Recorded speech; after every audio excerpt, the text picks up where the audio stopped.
d'entendre Les Monstres Sacrés, Madame Simone, une production de Georges Baume, réalisée par Henri Vermeil. Cette émission vous sera donnée avec le concours auprès de Madame Simone de Victor Franssen, Hubert Noël et Jacques Torrance. Edmond Rostand, à qui nous consacrerons, si vous le voulez bien, l'émission d'aujourd'hui, représente, à n'en pas douter, un moment de l'expression dramatique française. Comment êtes-vous devenu son interprète? Oh, de la façon la plus simple, Edmond Rostand était l'ami très intime de Le Bargy, tellement qu'il avait été le témoin à notre mariage, témoin de Le Bargy à notre mariage. Nous étions restés extrêmement liés, et lorsqu'il partit pour Cambou en 1900, à la suite de la grave maladie qu'il avait, de la pneumonie qu'il avait contractée au moment des répétitions de l'Aiglon, nous étions toujours restés en excellents termes et en relation presque suivie, puisqu'il ne se passait presque pas d'été où nous n'allions le voir. En 1905... je jouais à Londres, je me rappelle parfaitement, et je lus dans un journal de Londres que Rostand écrivait une pièce sur des oiseaux et qui comptait me demander de jouer un de ces oiseaux. J'ai cru que l'information était fantaisiste, mais enfin tout de même je lui ai envoyé un télégramme, et il me répondit en me disant qu'en effet, il comptait me faire jouer une poule faisane. L'été suivant, j'étais à Londres au mois de juin, au mois d'août j'allais le voir, et il me lut à ce moment-là le premier acte de Chanteclair complet, le second acte complet, le troisième acte complet et le quatrième acte. Il ne manquait au quatrième acte, à mon avis, que le travail de 15 jours. Il avait fait déjà le début, la ravissante prière des oiseaux, la scène de Chanteclair et de la faisane. Il y avait en somme quelques raccords à faire pour que les scènes principales constituent un acte. Mais l'essentiel était fait, et pourtant, vous voyez, ceci se passait en août 1905, la pièce ne fut créée qu'en 1910. Ceci vous montre à quel point Rostand était scrupuleux, perpétuellement doutant de lui-même, reprenant à l'infini des choses qui pourtant étaient des choses excellentes. Bref, cette pièce, prête à être jouée, encore une fois, je dis, au mois d'août 1905, il nous l'a lue complète qu'au mois d'octobre 1909. On connaît peu d'exemples, en effet, d'une pareille conscience professionnelle.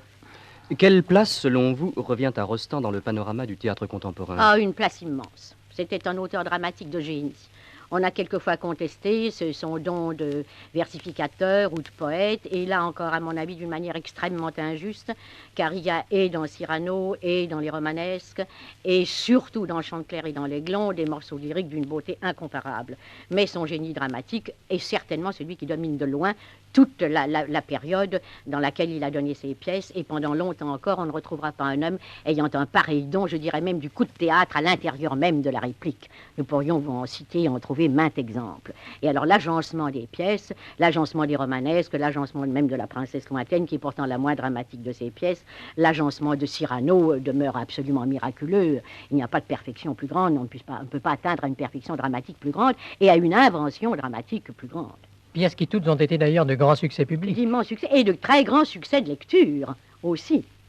De lecture. De lecture, je veux dire, les en livres. Vente oui, d'ouvrages. Très très grands succès de lecture. Et je crois même, enfin, moi j'en ai eu maintes exemples, que ce qu'il y a de tonique, d'allègre, de vif et d'héroïque dans le théâtre de Rostand a très souvent aidé des gens simples et des gens pris dans des conditions difficiles. J'ai entendu des soldats à l'hôpital dire que Cyrano les avait aidés, que la lecture de l'Aiglon les avait aidés. Je crois qu'il y a quelque chose de tonique, d'héroïque et de proprement français, pour se servir d'une expression banale mais réelle dans le cas présent, qui a été quelque chose d'extrêmement favorable à toute une génération. N'est-ce pas? Évidemment, Rostand a eu à lutter contre le préjugé symboliste. Il y avait là une réaction, semblait-il, contre le symbolisme. À vrai dire, ça n'était pas une réaction, c'était la continuation plutôt de toute une esthétique qui était l'esthétique romantique. Mais enfin, il en a été l'épanouissement glorieux, et je ne dirais pas qu'il est à la hauteur d'Hugo, parce que vous ne me croiriez pas, mais enfin, il est évident que directement, immédiatement après Hugo, il faut tout de même placer Rostand dans l'ordre du théâtre en vers. Et je me permettrai de dire qu'à côté de lui, il y a eu François Porcher, mais dans un ordre d'idées extrêmement différent, puisque le génie de Rostand était un génie dramatique, alors que celui de François Porcher était au contraire plus purement lyrique. Précisément, pour passer de l'écriture directe, peu châtiée par endroits, des pièces de Bernstein au style large, soutenu du vers de Rostand, cela ne représente-t-il pas pour le comédien un dépaysement et partant un effort? Eh bien écoutez, je vous répondrai ce que j'ai dit un jour à quelqu'un qui m'a dit « Est-ce que ça vous fatigue beaucoup de jouer l'Aiglon? Est-ce que c'est ceci ou cela ?» J'ai dit « Écoutez, c'est facile ou impossible. » n'est-ce pas? Il faut en somme se placer du point de vue de la, comment dirais-je, de la richesse du métier d'un comédien. Où nous sommes des diseurs de vers, ou nous ne sommes pas des diseurs de vers. Évidemment, cela s'apprend en sens qu'on peut énormément perfectionner le métier du diseur de vers. Mais il y a tout de même là un don et, comment dirais-je, un mode d'expression qui plaît ou qui ne plaît pas à l'interprète. Il est évident, par exemple, que Madame Réjeune, qui était une comédienne de génie, n'aurait jamais envisagé de dire des vers. Elle me l'a souvent expliqué. C'était une, comment dirais-je, la cadence, le rythme était quelque chose qui brisait son inspiration, qui était purement réaliste. Et il est évident que pour quelqu'un qui n'a pas ce goût, qui n'a pas ce don, qui n'a pas cette culture, il y a là non seulement une difficulté, mais proprement une impossibilité. Au contraire, il se trouvait que ma première éducation dramatique était une éducation lyrique. Les premières choses dans lesquelles Rostand, qui était un ami intime, m'a entendu, c'était des vers, n'est-ce pas? Oui. Le fait que quand le Bargy m'a demandé de me lever à ce petit cours dont je vous ai parlé, que j'ai dit un poème, indiquait tout de même où allaient mes préférences. Il est évident qu'à l'heure qu'il est, où mon activité de comédienne ne s'exerce plus qu'à la radio, j'aime beaucoup mieux avoir l'occasion de dire des vers que de dire de la prose. Par conséquent, quand on m'a demandé de jouer une pièce en vers, on m'a en somme demandé de faire ce que je préférais. Et loin d'être pour moi un mode d'expression qui me bridait, c'était un mode d'expression où je trouvais au contraire mon expansion. Eh bien, voici l'occasion à nouveau de faire ce que vous aimez. Nous allons vous écouter dans une scène de Chanteclair.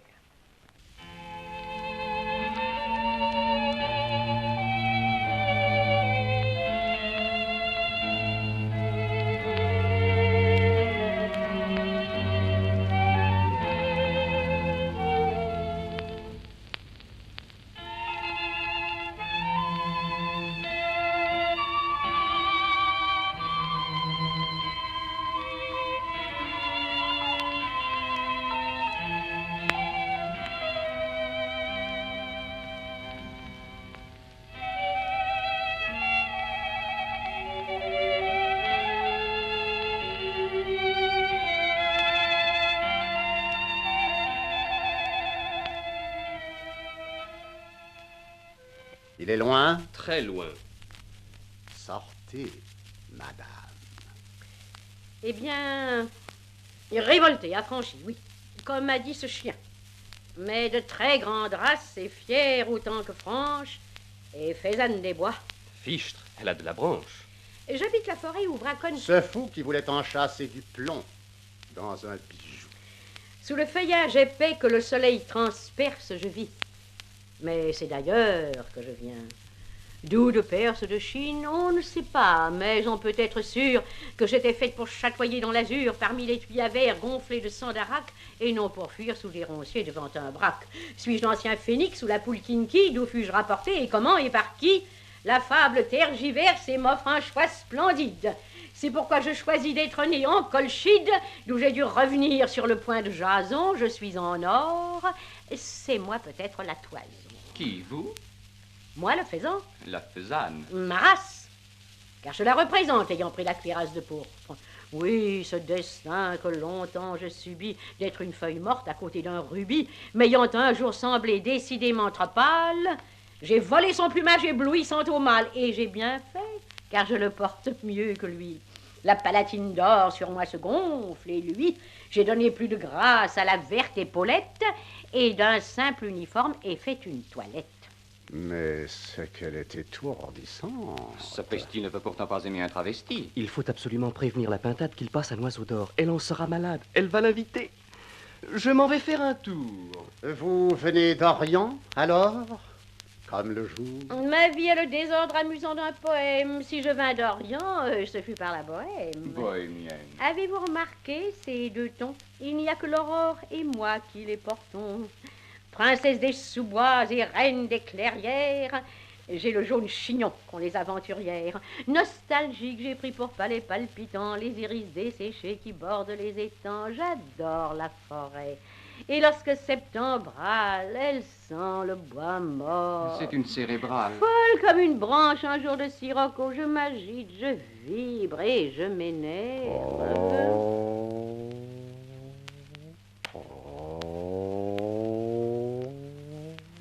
Monsieur, j'aime mieux vous dire tout de suite que, et si c'est pour moi, Quoi? l'œil, la courbe décrite, l'aile qui pend le cône. Mais je... C'est très bien fait, seulement, Ça ne me fait pas le moindre effet. Madame. Oh, je comprends. On est le coq illustre. Il n'est pas une poule au monde qui ne lustre ses plumes dans l'espoir, certes des plus touchants, de pouvoir vous distraire un jour entre deux champs. On est si sûr de soi que jamais on n'hésite, même quand la personne est chez vous en visite, n'est pas tout à fait la poule en jupe en cours à laquelle on peut faire un doigt de basse-cour. Mais- Je ne m'y prends pas avec autant de hâte. Et puis pour moi, comme coq, vous êtes trop en pâte, En pâte? trop gâté. Le seul coq de mon goût serait un coq sans gloire à qui je serais tout. Mais Aimer un grand coq, je ne suis pas si femme.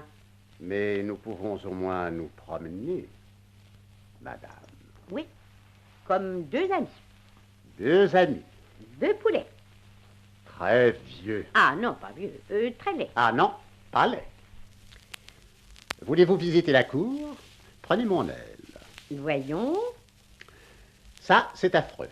C'est l'abreuvoir modèle, l'abreuvoir siphoïde, en fer galvanisé. Mais tout le reste est beau, noble, charmant, usé. Le toit du poulailler, la porte de l'étable. La pintade est dans un état épouvantable. vous vivez là tranquille et sans rien craindre. Rien, car le propriétaire est un végétarien. C'est un homme étonnant. Il adore les bêtes. Il leur donne des noms qu'il prend dans les poètes. Ça, c'est l'âne, Midas. Ça, la génisse, Io. C'est ce que nous nommons le tour du proprio. Et ça, L'oiseau d'esprit. que fait-il? Il s'occupe À quoi non? à ne pas avoir l'air d'être dupe. C'est un très gros travail. Peut-être, mais bien laid. Eh, va donc, romantique. Elle a le gilet. La meule, le vieux mur. Le mur lorsque je chante en bave des lézards. La meule est plus penchante. Je chante à cette place où j'ai gratté le sol. Et lorsque j'ai chanté, je bois dans ce vieux bol. Mais votre chant a donc une importance? Grande. Pourquoi? C'est mon secret.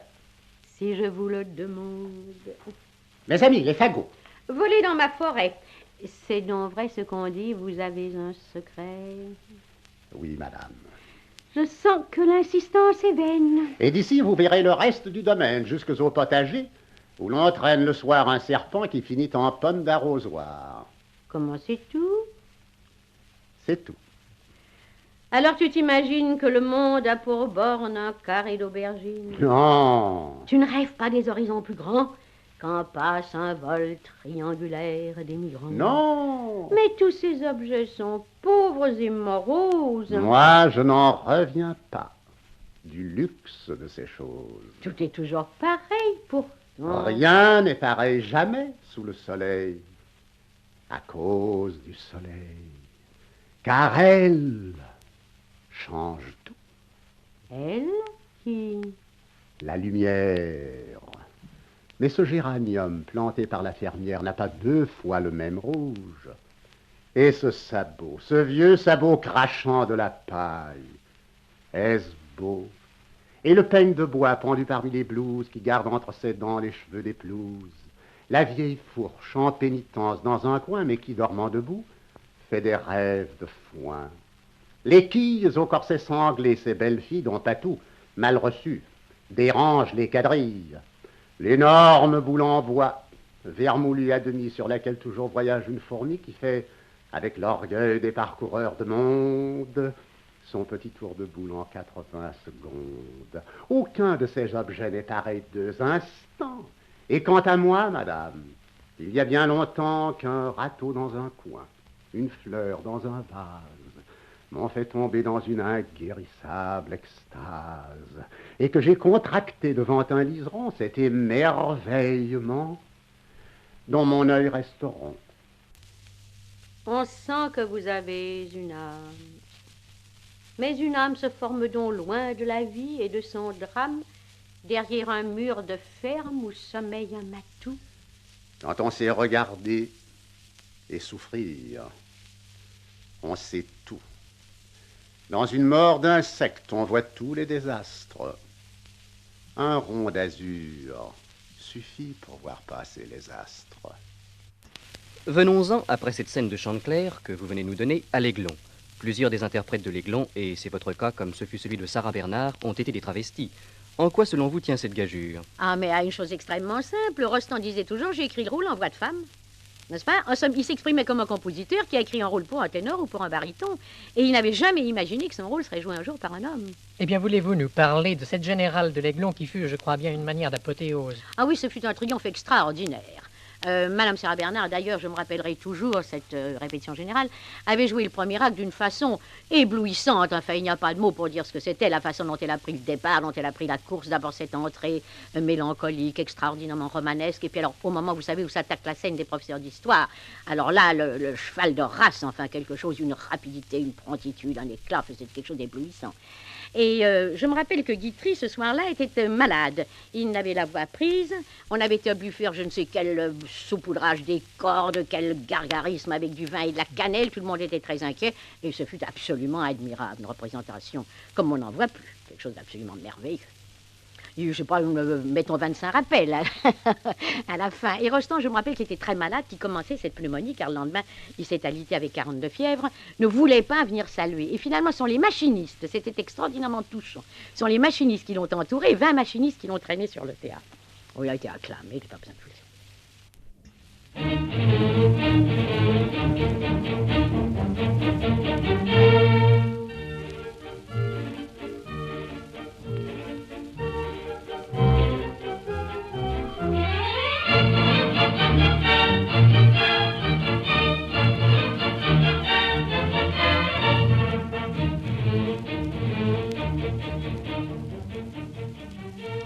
C'est une scène du second acte de l'Aiglon que vous allez entendre.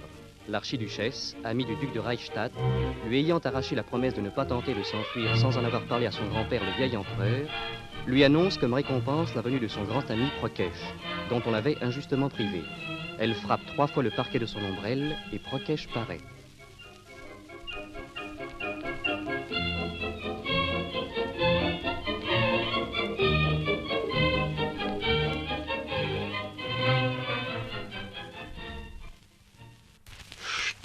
On peut écouter. On écoute, mais on ne redit rien jamais. Quoi? Dans le doute, j'ai proféré pour voir des mots séditieux. On n'a rien répété jamais. C'est curieux. Je crois que l'écouteur que la police paye lui vole son argent et qu'il est dur d'oreille. Et la comtesse? Rien de nouveau? Rien. Oh. Rien, elle m'oublie, ou bien on l'a surprise, ou bien... Ah, l'an passé n'avoir pas fui, quelle folie. Non, j'ai bien fait. Je suis plus près. Mais on m'oublie. Vous travaillez ici, c'est charmant. C'est chinois. Ah, ces oiseaux dorés, ah, ces magots sournois tapissant tout le mur de sourires à claques. Ils me logent ici dans le salon des lacs, afin que sur le fond de ce sombre décor, mon uniforme blanc ressorte mieux encore. Ils ont composé de sceaux mon entourage. Que faites-vous ici depuis 6 mois? Je rage. Je ne connaissais pas Schönbrunn. C'est un tombeau. La gloriette au fond, sur le ciel, c'est très beau. Oui, pendant que mon cœur de gloire s'inquiète, j'ai ce diminutif là-bas, la gloriette. Vous avez tout le parc pour monter à cheval. Le parc est trop petit. Vous avez tout le Val. Le Val est trop petit pour que l'on y galope. Et que voulez-vous donc pour galoper? L'Europe. Et quand je relève un front éclaboussé de gloire par mon livre, et lorsque du passé je ressors ébloui, quand je ferme Plutarque, quand je saute au César en pleurant ta barque, quand je quitte mon père, Alexandre, Hannibal... Quel habit, monseigneur, mettra-t-il pour le bal? Voilà. Je ne sors pas. On vous laisse tout lire. Tout. Il est loin le temps où Fanny, pour m'instruire, m'apprenait les récits par cœur. Plus tard, j'obtins que quelqu'un me passa des livres clandestins. La bonne archiduchesse. Oui, chaque jour un livre. Dans ma chambre le soir, je le lisais, j'étais ivre. Et puis, quand j'avais lu, pour cacher le délit, je lançais le volume en haut du ciel de lit. Les livres s'entassaient dans ce creux d'ombre noire, si bien que je dormais sous un dôme d'histoire. Et le jour, tout cela restait tranquille, mais tout cela s'éveillait dès que je m'endormais. De ces pages, alors qu'il les pressait entre elles, les batailles sortaient en s'étirant les ailes. Des feuilles de laurier pleuvaient sur mes yeux clos. Austerlitz descendait tout le long des rideaux. Iéna se suspendait au gland qui les relève pour se laisser tomber tout d'un coup dans mon rêve. Or, un jour que chez moi m'éternit gravement, me racontait mon père à sa guise, Au moment tout très doux, j'avais l'air tout à fait de le croire. Voilà mon baldaquin qui croule sous la gloire. 100 livres dans ma chambre, agitant le seul nom en battant des feuillets. Metternich bondit. Non. Calme, il me dit avec son sourire d'évêque, pourquoi placer si haut votre bibliothèque? Et sorti. Depuis lors, je lis ce que je veux. Même le Fils de l'homme, Oui. ce livre odieux. Oui, ce livre français, car la haine est injuste, prétend qu'on m'empoisonne et parle de locuste. Mais France, s'il se meurt ton prince impérial, pourquoi diminuer la beauté de son mal? Ce n'est pas d'un poison grossier de mélodrame que le duc de Reichstadt se meurt. C'est de son âme. Monseigneur. De mon âme et de mon nom. Ce nom dans lequel il y a des cloches du canon et qui tonne sans cesse et sonne des reproches à ma langueur. Avec son canon et ses cloches, salves et carillons, taisez-vous. Du poison, comme si j'en avais besoin dans ma prison. À vouloir à l'histoire ajouter des chapitres et puis n'être qu'un front qui se colle à des vitres. Je tâche d'oublier quelquefois. Quelquefois je m'élance à cheval éperdument, je bois le vent. Je ne suis plus qu'un désir d'aller vite, de crever mon cheval et mon rêve. J'évite de regarder au loin courir les peupliers, pareils à des bonnets penchés de grenadiers. Je vais, je ne sais plus quel est mon nom. Je hume avec enivrement la forte odeur d'écume, de poussière, de cuir, de gazon écrasé. Enfin, vainqueur du rêve, heureux, brisé, grisé, j'arrête mon cheval au bord d'un champ de seigle, lève les yeux au ciel et vois passer un aigle. Encore si je pouvais en moi-même avoir.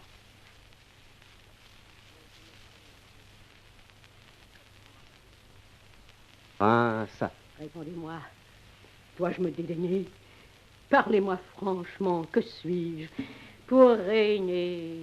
Ai-je le front trop lourd ou les poignets trop minces?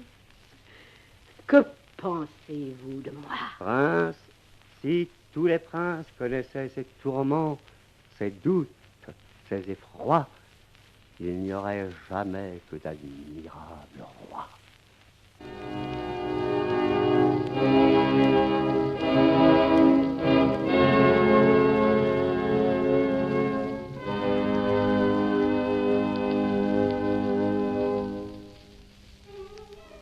Vous avez entendu la troisième des émissions consacrées par Georges Baume à Madame Simone dans sa série des monstres sacrés. Elle vous a été donnée avec le concours auprès de Madame Simone de Victor Franssen, qui a interprété une scène de Chantecler, d'Edmond Rostand, avec Jacques Torrance et Hubert Noël, et d'Henri Vermeil, qui a interprété une scène de l'Aiglon du même auteur et réalisé l'émission.